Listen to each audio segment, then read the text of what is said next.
Hello मेरे UP के गांव, कैसे हैं आप सब। उम्मीद करता हूं कि आप सब सुस्त होंगे, मस्त होंगे और आपकी तैयारी भी लाजवाब तरीके से चल रही होगी। स्टूडेंट, आज की इस वीडियो में हम आपको बताएंगे जीव विज्ञान का वायरल पेपर 2025 में जो वायरल पेपर है मिल गया हमको, आपको बताने वाला हूं, जो कि बहुत ही महत्वपूर्ण है। तो बने रहिए वीडियो के अंत में, जिसका पेपर कोड है 348 FR। जीव विज्ञान क्लास 12th के छात्रों के लिए बहुत ही ज्यादा महत्वपूर्ण होने वाला है यह वीडियो। तो बने रहिए वीडियो के लास्ट तक, हम आपको इसका पूरा का पूरा सॉल्यूशन बताने वाला हूँ आज के इस वीडियो में। तो चलिए वीडियो को स्टार्ट करते हैं, ज्यादा समय ना लेते हैं। चलिए देखते हैं, पहला जो क्वेश्चन हमारा आएगा वह विकल्पीय आएगा। कह रहा है सही विकल्प चुनकर अपनी उत्तर पुस्तिका में लिखिए। पहला क्वेश्चन क्या है?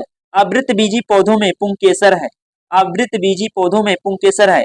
ऑप्शन आ है मादा जननांग, ऑप्शन बी है नर जननांग, ऑप्शन सी है ए एवं बी दोनों, ऑप्शन डी है इनमें से कोई नहीं। इसका राइट ऑप्शन हो जाएगा option B is correct option, नर जननांग, नर जनन अंग। चलिए आगे बढ़ते हैं। अगला जो क्वेश्चन है, अगला क्वेश्चन कह रहा है प्रभाविता एवं पृथक्करण के नियमों का प्रतिपादन किसने किया था?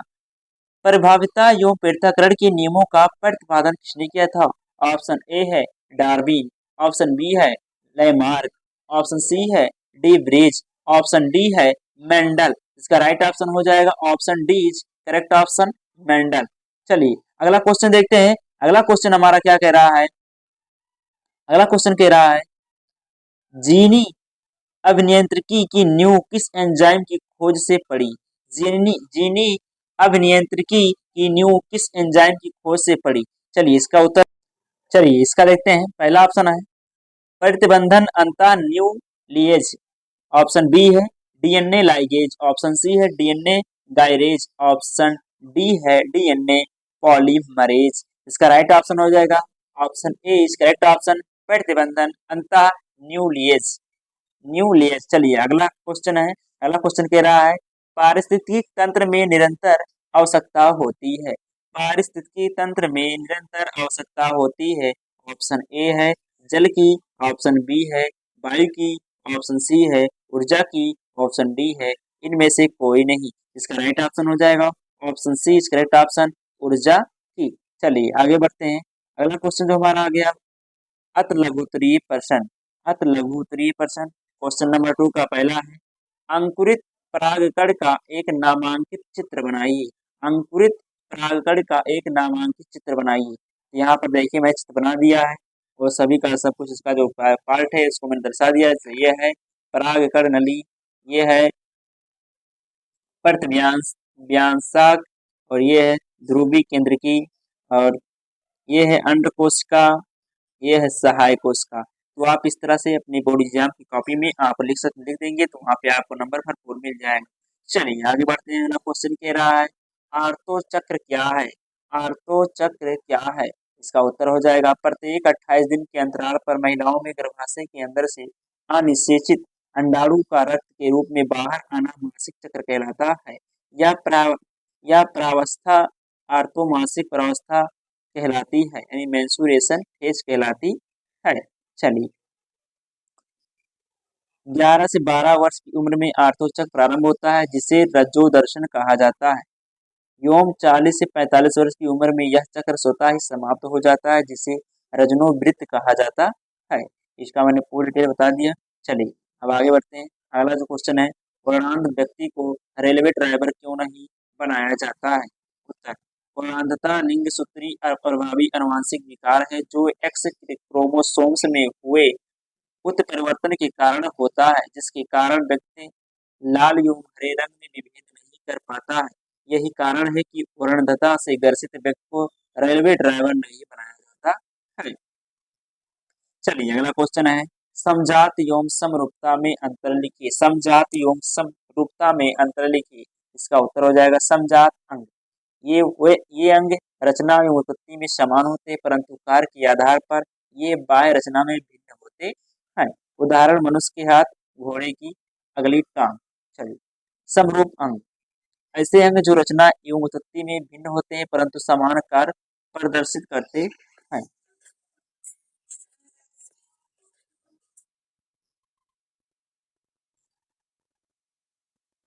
प्रदर्शित करते हैं। चलिए, समरूप अंग कहलाते हैं, समरूप अंग कहलाते हैं। उदाहरण, तितली एवं चमगादड़ के पंख, तितली एवं चमगादड़ के पंख। चलिए आगे बढ़ते हैं। अगला क्वेश्चन है, नागफनी के पौधे में पत्तियां कांटों में क्यों परिवर्तित हो जाती हैं? नागफनी के पौधे में पंक्तियां कांटों में क्यों परिवर्तित हो जाती हैं? इसका उत्तर हो जाएगा, कम वर्षा वाले क्षेत्रों में पाए जाने वाले जीव जंतु एवं पौधों को जल की कमी, ताप, लवणता जैसी कई समस्याओं का सामना करने के लिए इन्हें स्वयं को अनुकूलित करना पड़ता है। इसके फलस्वरूप इन जीवधारियों में आकार की परिवर्तन दिखाई देता है।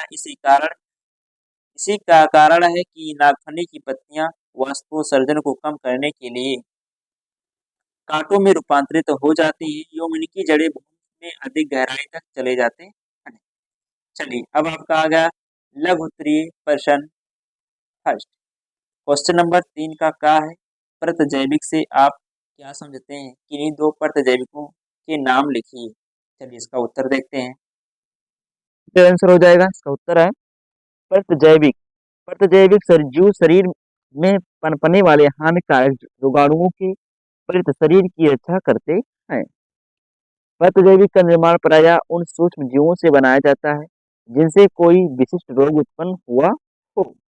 वर्ष 1929 में एलेक्जेंडर फ्लेमिंग ने प्रथम प्रतिजैविक पेनिसिलिन की खोज की, जो जीवाणुओं की वृद्धि को अवरुद्ध करता है। अगला क्वेश्चन है, सहलंगता एवं विनिमय में अंतर लिखिए। उत्तर, सहलंगता समजात गुणसूत्र में एक ही प्रकार के जीन्स की उपस्थिति को सहलग्न जीन एवं इस गुण को सहलंगता कहा जाता है। सहलग्न जीन्स गुणसूत्र के साथ पीढ़ी दर पीढ़ी स्थानांतरित होते हैं। ये बात करें विनिमय की, विनिमय जो है समजात गुणसूत्रों के क्रोमेटिड्स के मध्य आनुवंशिक पदार्थों की अदला बदली विनिमय कहलाता है। विनिमय प्रक्रिया के द्वारा ही युग्मक में लक्षणों का पीढ़ी दर पीढ़ी हस्तांतरण अलग अलग होता है। अगला क्वेश्चन है, डीएनए फिंगरप्रिंट क्या है? इसका उपयोग बताइए। Very very important. इसका उत्तर हो जाएगा, डीएनए फिंगरप्रिंट एक प्रकार का परीक्षण है जो किसी व्यक्ति की पहचान उसके पैतृक संबंधों एवं उसके व्यक्तित्व के लिए की जाती है।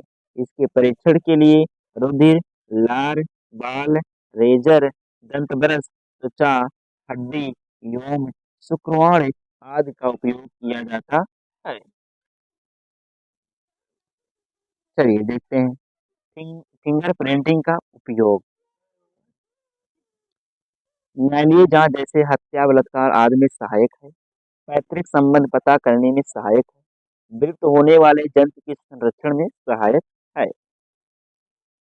जो पोस्टमार्टम वगैरह होता है वो फिंगरप्रिंट के माध्यम से ये होता है, डीएनए फिंगरप्रिंट के माध्यम से ही पता लगता है कि हत्या किसने किया। ठीक, तो चलिए अब देखते हैं हम लघु उत्तरीय प्रश्न।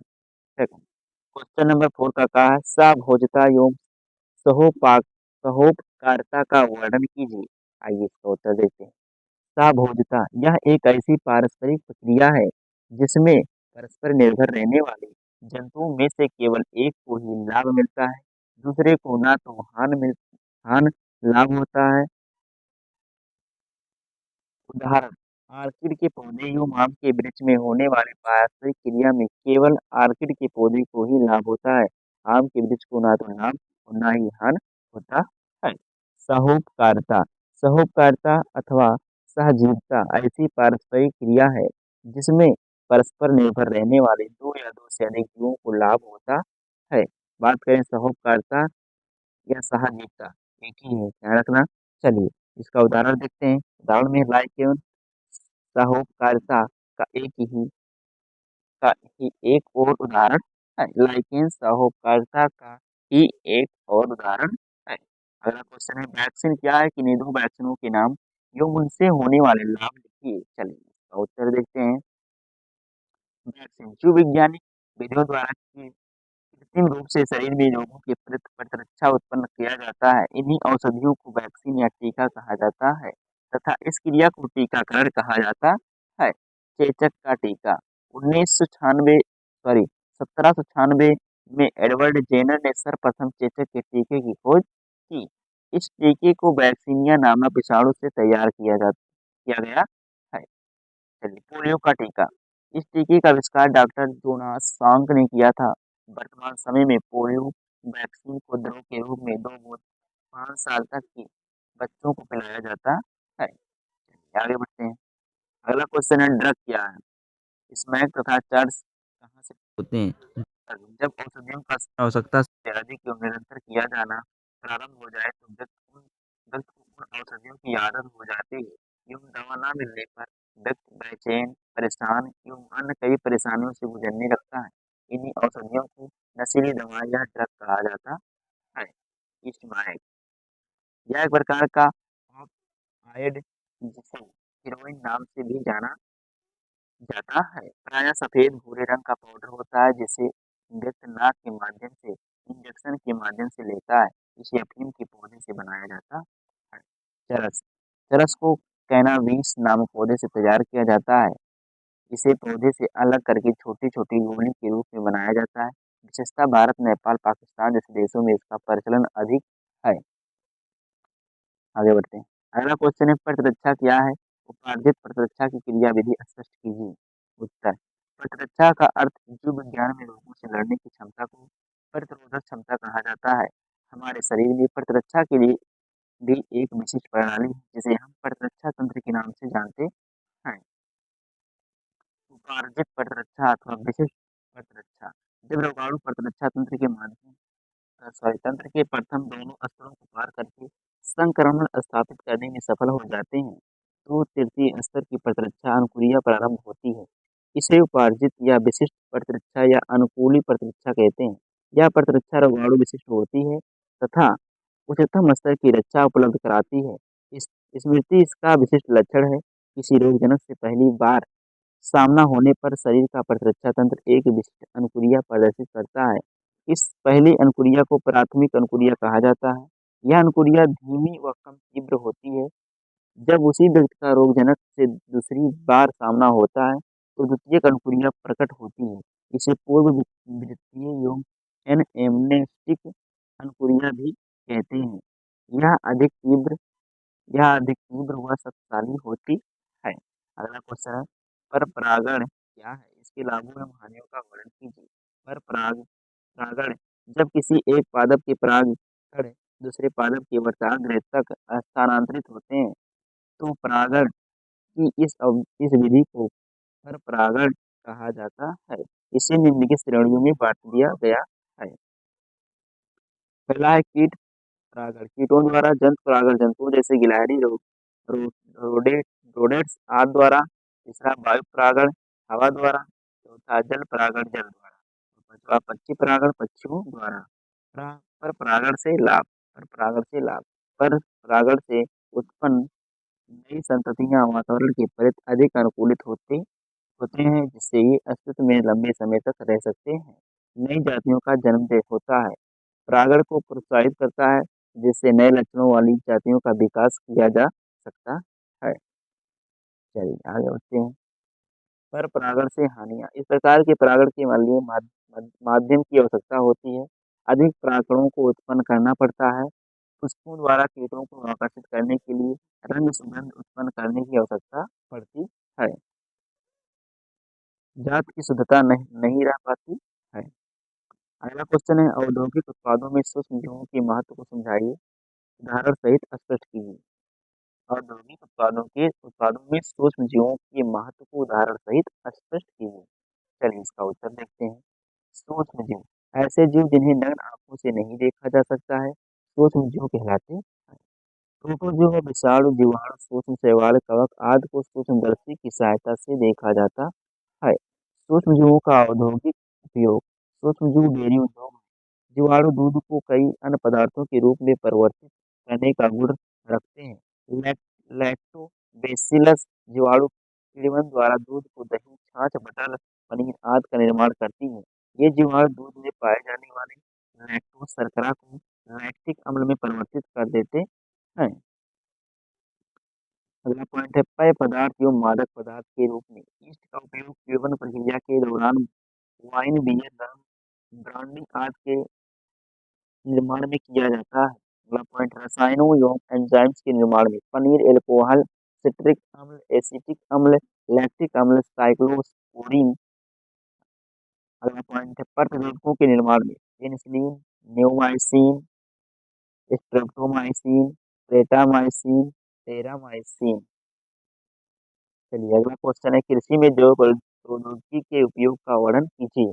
उत्तर इसका जैव प्रौद्योगिकी विज्ञान की वह शाखा जिसमें जैविक तंत्रों एवं क्रियाओं का उपयोग मानव कल्याण में किया जाता है, उसे जैव प्रौद्योगिकी कहते हैं। जैव प्रौद्योगिकी का कृषि क्षेत्र में उपयोग निम्नलिखित है। कीटनाशी प्रतिरोधी पौधों का विकास, खाद्य पदार्थों में पोषक तत्वों की वृद्धि, फसलों की पर्यावरणीय असंतुलन, सूखा, ताप, प्रवणता आदि के प्रतिशाश्रुतता। अगला क्वेश्चन है, आवृत्त बीजी अंडाणु का नामांकित चित्र बनाइए। ये आपका चित्र देखने को मिल गया। आगे बढ़ते हैं। अगला क्वेश्चन है, अगला क्वेश्चन है, जेनेटिक कोड क्या है, यह किस प्रकार कार्य करता है। उत्तर इसका है, जेनेटिक कोड अनुवांशिक कोड से आशय उन नियमों से है जिनका उपयोग करके जीवित कोशिकाएं अनुवांशिक पदार्थ, न्यूक्लिक अम्ल, डीएनए या न्यूक्लियोटाइड का, एमआरएनए अनुक्रम का या कोडान में कूटबद्ध सूचना को प्रोटीनों में हस्तांतरित करती हैं। कूट का यह हस्तांतरण ट्रांसलेशन राइबोसोम द्वारा किया जाता है। चलिए आगे बढ़ते हैं।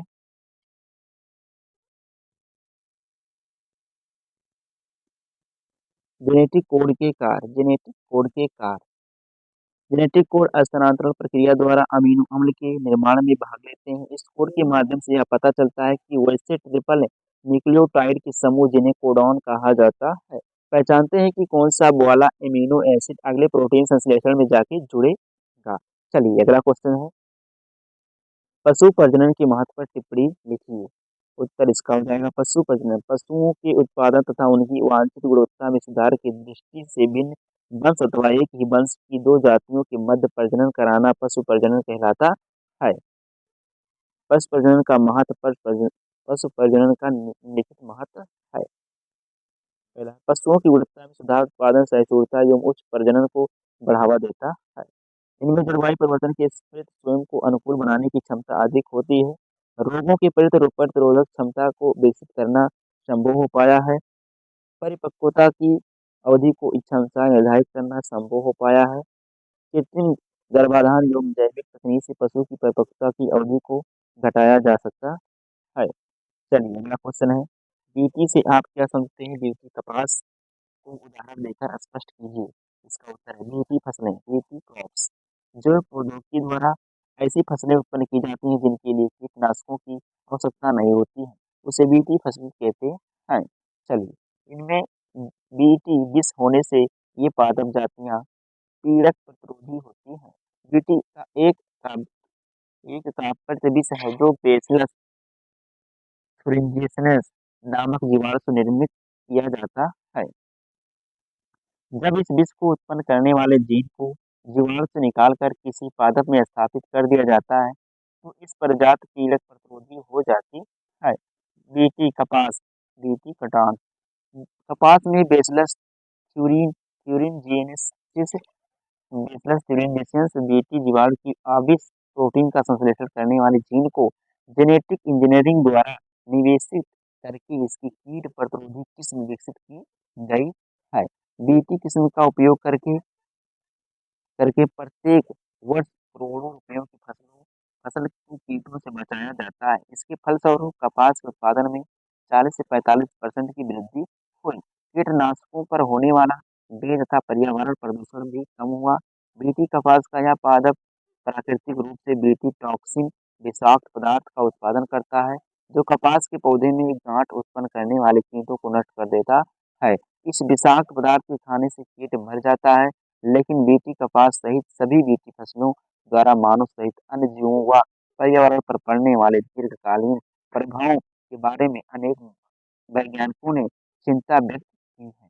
चलिए अब आपका आ जाता है दीर्घ उत्तरीय प्रश्न। क्वेश्चन नंबर 7 है, मानव में लिंग निर्धारण कैसे होता है। आइए देखते हैं। गुणसूत्र, एक लिंगी प्राणियों में एक जोड़ी गुणसूत्र जो प्राणी के लिंग का निर्धारण करते हैं। लिंग गुणसूत्र कहलाते हैं। शेष गुणसूत्रों को आलिंग गुणसूत्र कहते हैं। मैकलंग 1902 के लिंग निर्धारण का गुणसूत्रवाद के अनुसार मानव में एक्स एक्स और एक्स वाई लिंग गुणसूत्र द्वारा लिंग का निर्धारण होता है। लिंग निर्धारण की एक्स वाई विधि। स्त्री में दोनों लैंगिक गुणसूत्र एक्स एक्स होते हैं तथा पुरुष में एक लैंगिक गुणसूत्र एक्स एवं दूसरा वाई होता है। समयुग्म की स्त्री में अंडजनन द्वारा बने सभी अंडाणुओं में एक अगुणित जोड़ा दैहिक गुणसूत्रों का तथा एक एक्स लैंगिक गुणसूत्र होता है। ए प्लस एक्स अतः सभी अंडाणु समान होते हैं। इसके विपरीत विषम युग्म की पुरुष में शुक्राणु जनन से बने आधे शुक्राणुओं में एक अगुणित जोड़ा दैहिक गुणसूत्रों का तथा एक्स गुणसूत्र व आधे शुक्राणुओं में एक जोड़ा दैहिक गुणसूत्रों का तथा वाई गुणसूत्र ए प्लस एक्स या ए प्लस वाई होते हैं। इस प्रकार दो प्रकार के शुक्राणुओं का निर्माण होता है। 50% शुक्राणु ए प्लस एक्स तथा शेष 50% ए प्लस वाई गुणसूत्रों वाले होते हैं। निषेचन के समय यदि ए प्लस वाई शुक्राणु का समेकन अंडाणु के साथ होता है तब नर संतान पुत्र पैदा होती है। यदि अंडाणु का समेकन एक्स ए प्लस एक्स शुक्राणु के साथ होता है तब मादा संतान पुत्री पैदा होती है। यह केवल संयोग है कि कौन से शुक्राणु का समेकन अंडाणु के साथ होता है, इसी के आधार पर संतान का लिंग निर्धारण होता है। ये था हमारा आज का जो है हमारे पेपर और मैंने बखूबी आपको अच्छे से वो सारा का सारा क्वेश्चन का हल आज की इस वीडियो में बता दिया है। तो आई होप आपको वीडियो पसंद आया होगा। तो प्लीज़ वीडियो को लाइक से सब्सक्राइब कर हमें सपोर्ट जरूर करें। तो आज के लिए इतना ही, मिलते हैं नेक्स्ट वीडियो में, तब तक के लिए पढ़ते रहिए, मस्त रहिए। जय हिंद, जय भारत।